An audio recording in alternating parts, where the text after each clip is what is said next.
என் எதிரிகளின் முன்னே price Lord.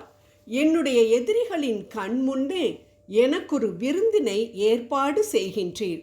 திருப்பாடல் 23:5. எவ்வாறு ஒரு மேய்ப்பன் தன் ஆடுகளை பாதுகாத்து பராமரிக்கின்றானோ அதேபோல் ஆண்டவரும் என்னை நன்மைகளினால் நிரப்பி என்னை பாதுகாக்கின்றார் என்று தாவீது இந்த திருப்பாடலில் கூறுவதை நாம் பார்க்கின்றோம்.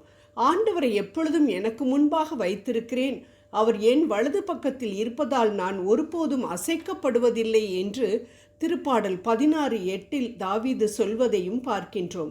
ஆண்டவர் என்னோடே இருக்கிறார் என்று சொல்லும் தாவீதிற்கு எங்கிருந்து விரோதிகள் வந்தார்கள்? அவரே திருப்பாடல் 55:12 மற்றும் 13 எனக்கு விரோதமாய் எழும்பினவர்கள் எனக்கு சமமான மனுஷனும் என் வழிகாட்டியும் என் தோழனும் என்கிறார். ஆம் அன்பானவர்களே, இந்த நிலைமை நம்மில் எத்தனை பேருக்கு உண்டு? ஆம், நம்மில் அநேகருக்கு நம் பகைவர்கள், நமக்கு எதிரானவர்கள் நம் குடும்பத்தினராகவே இருக்கலாம். நம் கணவனோ மனைவியோ சகோதர சகோதரிகளோ பிள்ளைகளோ அல்லது நம்மோடு வேலை பார்க்கும் நமது உயிருக்கு உயிரான நண்பர்களாகவோ இருக்கலாம். என் உயிரை கூட உனக்கு கொடுப்பேன் என்று ஒரு காலத்தில் சொல்லி கொண்டிருந்தவர்கள் இப்பொழுது உன் உயிரை எடுக்காமல் விடமாட்டேன் என நம் அமைதியை சந்தோஷத்தை குழி தோண்டி புதைத்து கொண்டிருக்கலாம். அன்பானவர்களே, ஆண்டவரை தம் மெய்ப்பராக கொண்டிருக்கும் நமக்கு எதிரிகள் நம் அருகிலேயே நம்மை சுற்றியே உண்டு என்பதை மட்டும் நாம் ஒருபோதும் மறக்கக்கூடாது. தீமையை அல்ல, மாறாக நன்மை செய்பவராகவே சுற்றி திரிந்த இயேசுவுக்கே எதிரிகள் அவர் பிறப்பிலிருந்து இறப்பு வரைக்கும் இருந்தார்கள் என்றால் அவருடைய பிள்ளைகளாகிய நமக்கும் நம்மை சுற்றிலும் எதிரிகள் இருக்கத்தானே செய்வார்கள். ஆனால் எப்படி இயேசுவின் தந்தை, நம் வானக தந்தை, அவரை கைவிட்டு விடாமல் 3ஆம் நாள் இறந்து 3ஆம் நாள் அவரது பகைவர்களுக்கு முன்பாக அவரை உயர்த்தினாரோ அதேபோல் நம்மையும் நம் பகைவர்கள் முன் உயர்த்துவார் என்பதில் சிறிதளவும் சந்தேகமில்லை. அந்த மகிமைக்காக இயேசு 3 நாட்கள் அமைதியாய் இருந்தது போல் நமக்கும் நம் விண்ணக தந்தை ஒரு காலத்தை நிர்ணயித்திருக்கிறார்.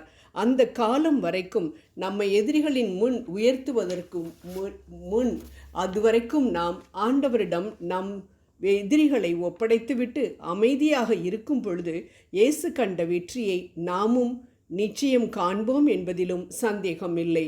அப்பொழுது நம்மை ஏளனம் செய்த, நம்மை கேலி பண்ணின, நம்மை நிந்தித்த நமது பகைவர்கள் சொல்வார்கள், ஐயோ ஆண்டவர் இவங்களோட இருக்கிறாருப்பா என்று.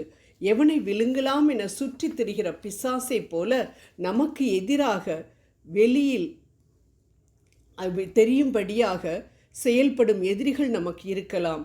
நான் உன்னை ஒரு காலம் சந்தோஷமாக இருக்க விடமாட்டேன் என நம் சந்தோஷத்தை கெடுக்கக்கூடிய செயல்களை செய்பவர்களாக இருக்கலாம். அல்லது யோனாவை போல் எந்த கேடும் நமக்கு செய்யாமல் இருக்கலாம். ஆனால் மறைமுகமாக நாம் நன்றாக இருக்கக்கூடாது, நமக்கு என்ன கேடு வரப்போகிறது என்பதை ஆர்வமாக பார்த்து கொண்டிருப்பவர்களாக கூட இருக்கலாம்.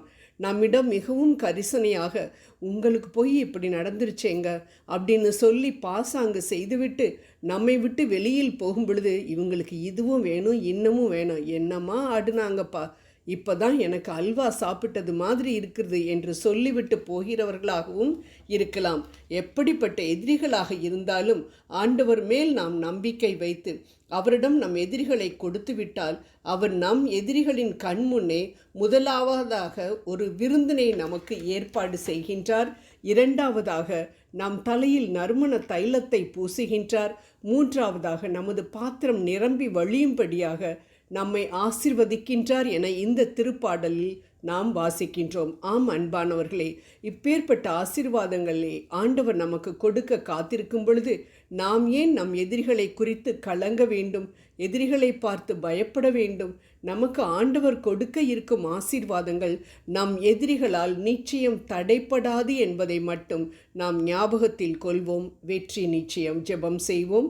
உலகத்தில் இருக்கிறவனை பார்க்கிலும் எங்களில் பெரியவராக இருக்கிற எங்கள் அன்பு தெய்வமே, எங்கள் எதிரிகளுக்கு முன்பாக ஒரு பெரிய விருந்தை நீர் எங்களுக்கு ஆயத்தம் பண்ண அவர்களோடு எங்களுக்காக வழக்காடுகின்ற உமது கரத்தில் அவர்களை நாங்கள் கொடுக்கின்றோம். ஆமேன்.